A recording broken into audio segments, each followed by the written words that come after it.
We know the Bay Area housing market has been red hot for a while now, the pandemic making a difference for both buyers and sellers. So what if you're looking to make a move in 2022? Joining me now is Sheila Cunha, the 2022 president of the Bay East Association of Realtors. Thank you so much for being here.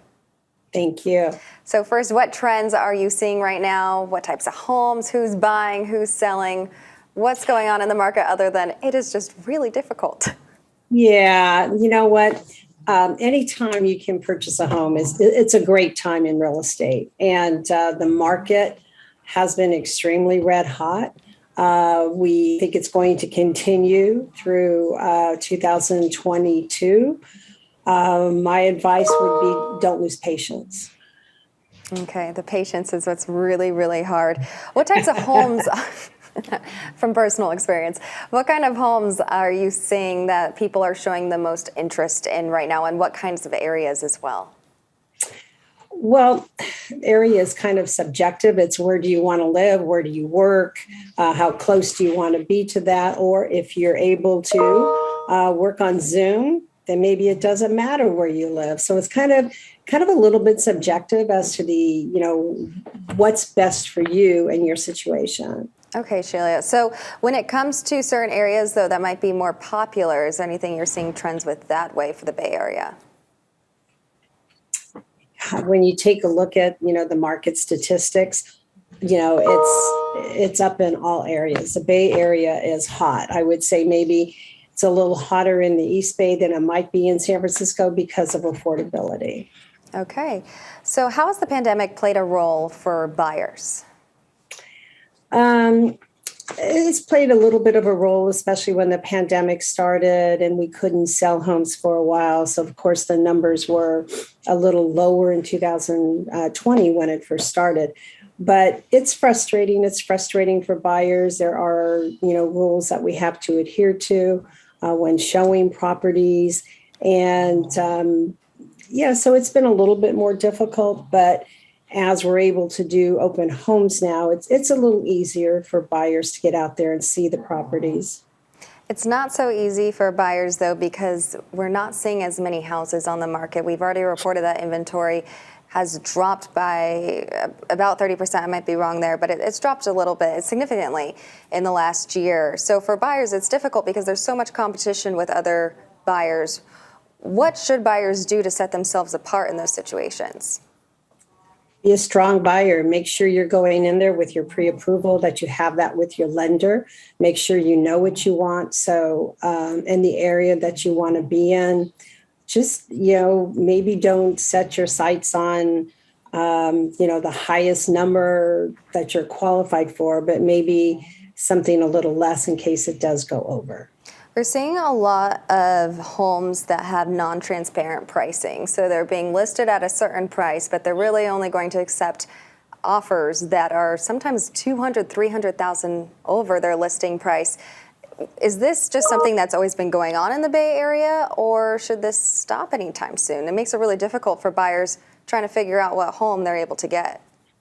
Well, I think when agents price a home, they price it based on what they believe it's going to appraise for, because that's a huge factor in the home buying process. If you price it so high and it doesn't appraise, then we're back to renegotiating. So you want to price it where you believe it's going to appraise. Okay. What about supply? Any relief in sight there?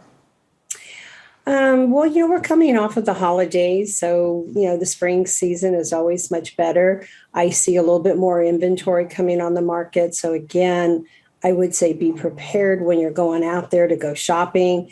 And I think we'll see more inventory and buyers will get into more homes. So while there might be more inventory in a little bit, also interest rates can start going up as well. Is it safer for buyers to try to get a home locked down as soon as possible, or maybe wait it out for more inventory and more options later? That's a hard one to say. It's hard for me to say to a buyer, well, do you want to wait, or, if interest rates go up, what's the affordability going to be? If you can find the home now, then I would say get the home now.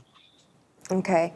What about for the homes where, going back to the non-transparent pricing, so these homes are going so far above what they were listed at. When they get appraised, and if they're appraised a lot lower, the buyers are going to have to cover that cost.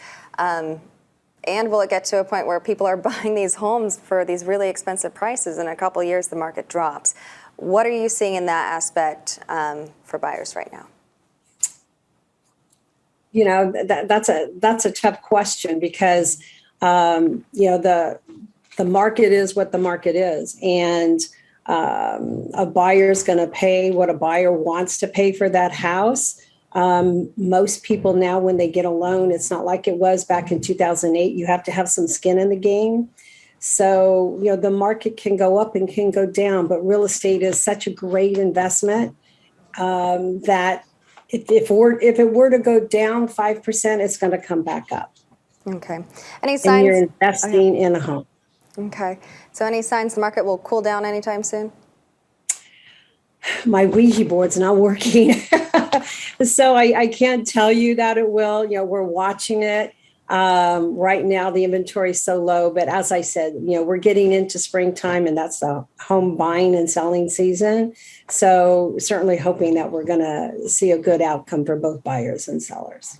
And talking about sellers, that you can sell your house pretty easily right now, but when you're trying to turn around and buy something, should sellers be in the market to sell their home? And who should be thinking about selling their home? You should be thinking about selling your home if you want to make a change. If you want to move, if you want to upgrade to a bigger house, you need to, again, have your loan in place for it so that when that house comes that you want, you're ready to make a move on it. Okay, and what's your biggest piece of advice for potential buyers and for sellers? Patience. That's what I can say, because I've worked with so many buyers, and I'm getting pretty good at writing offers, but it will happen. You just have to have the patience. And I remember this one couple that I represented last year. I wrote so many offers for them, and we were a little crazy with going over, and they finally got the one that they wanted, and they said, Sheila, it was all worth everything that brought us to this point because we got the house that we really wanted. Okay, so some positivity at the end, some light at the end of the tunnel. Yeah, there is. I think there is. Okay, Sheila Cunha with the Bay East Association of Realtors. Thank you so much for your time. You're very welcome.